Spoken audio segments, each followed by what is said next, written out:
Thoughts on the rumored casting of Charlie XCX as the White Witch and Meryl Streep as Aslan in Netflix's Narnia. So I don't know anything about the Charlie one. I don't really know who Charlie XCX is. I think it's a singer or something like that. But I don't have too many thoughts on that because I'm just not familiar enough with who it is, and I haven't read those reports. But the big one that was making waves the internet the last several days is that it is reported that they are in negotiations to cast Meryl Streep as Aslan in the new version of The Chronicles of Narnia from Greta Gerwig for Netflix. So what do I think about that? I mean, I hate it. For multiple reasons. It confirms all of our biggest fears about Greta Gerwig, or those of us that were concerned, all of our biggest fears of Greta Gerwig coming in and not trying to do a faithful adaptation of C.S. Lewis, but trying to bring her own ideas into the world of Narnia. And then just kind of beyond that, as soon as you do something like that, you just take this project and put it so firmly in the world of culture war stuff that I'm exhausted from the conversations about this movie, and we don't even have anything official yet. It's just exhausting to me to have every conversation about a movie turn into something we're like, oh, what are we doing? And as soon as you go, oh, what are we doing? One group of people fly in yeah, you're right. This is the worst thing ever. Another group of people swoops in to be defensive. It's that polarizing team sports tribalism. We have to fight over everything. And nothing's even confirmed yet. And when you talk about Meryl Streep as Aslan, it's not just generic gender swap, which generically speaking, a lot of people are irritated and annoyed by that because it's like the laziest thing that Hollywood does. How do we put a fresh spin on it? Gender swap, race swap. They keep doing that as if it's clever and new. Has not been clever and new or fresh for quite a while.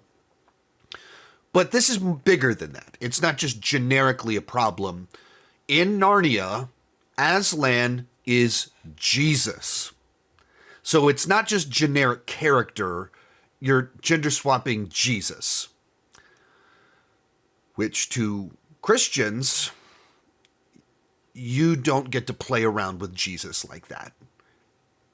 Aslan isn't the story as a whole is allegory, but Aslan more directly is Jesus in that world. And overtly so. And so when you come in and you're like, oh, let's put a fresh spin on this, the Jesus character is Meryl Streep. It's reported, it's not confirmed, maybe they're not doing this at all, but you just immediately go, oh, that's what we're doing here? Okay. What? You're knowingly being as provocative as possible. There's not really a generous interpretation of that, of how you're trying to do a faithful adaptation. You really understand C.S. Lewis, you really understand Narnia, and the best version you can come up with for that is, Aslan will be Meryl Streep. There's just not a generous interpretation of that. Clearly, there's whatever ideas she wants to communicate, whatever agenda she has, it's that stuff. And I had someone debating it with me saying well, in animation all the time, women voice men and men voice women. There's all sorts of reasons and circumstances where the person, the gender of the person doing the role, it doesn't match the character. Okay, but Aslan is a big, powerful, intimidating lion. So in the past, Liam Neeson is very iconic, deep, imposing voice. So it's difficult to come up with what is why on earth would, just for the sake of, it's just the best voice. We're not gender swapping Aslan. We're not gender swapping Jesus. Just the best possible voice we could have for this lion is Meryl Streep. I'm having a really hard time imagining Meryl Streep's lion voice if we're not doing a gender swapping the character. It's the sort of thing for me that, because to me, person of faith, it starts getting really personal. It's not just a thought exercise. It's not just we're playing around with an IP. It's comes off like just a blatant disrespect for something that is the foundation for my worldview. I don't want to overstate the importance of Narnia to my worldview. That's not mean, but because we're talking about Aslan, who is Jesus, it has all these other implications to it. So if this is true, it is deeply concerning to me. It's the sort of thing that makes me go, I might want to just stop covering this entirely. Like put out if they lock in, yeah, that's what we're doing. Just like, I'm done with this thing. I'm very tempted to do that. I don't know that I'd be able to because I'm just too curious about this stuff and I have to just chime in on it. But I'm sure there'd be more things that provoke me. But because I just don't want to step into the mess that will be the discussion about it.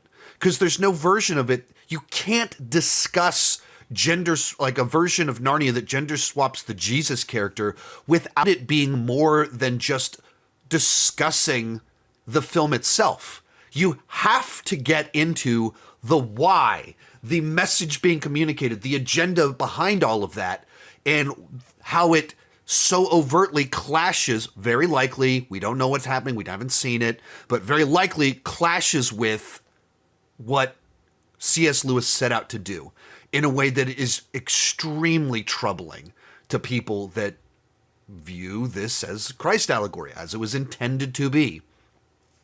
And be like, well, we've already done the faithful adaptation. You just want another dull one? We'll let Greta Gerwig cook. She's awesome. She'll do a great job. Meryl Streep's awesome. She'll do a great job. The question is not whether Greta Gerwig is talented. The question is not whether Meryl Streep is talented. The exact things that when Greta Gerwig goes to make a movie that you want her to go do with that movie is exactly what I don't want for an adaptation of C.S. Lewis and Narnia. This sort of like bringing fresh new ideas, a creative spin on it, an exploration of modern dynamic. Like, I don't want any of that in Narnia.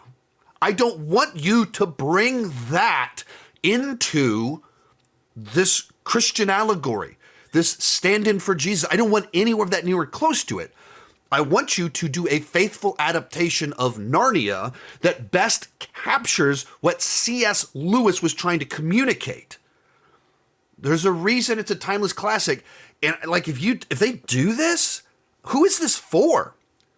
What is this target audience that you thought we want to really excite the C.S. Lewis fans by doing something that the vast majority of them will be like, how dare you?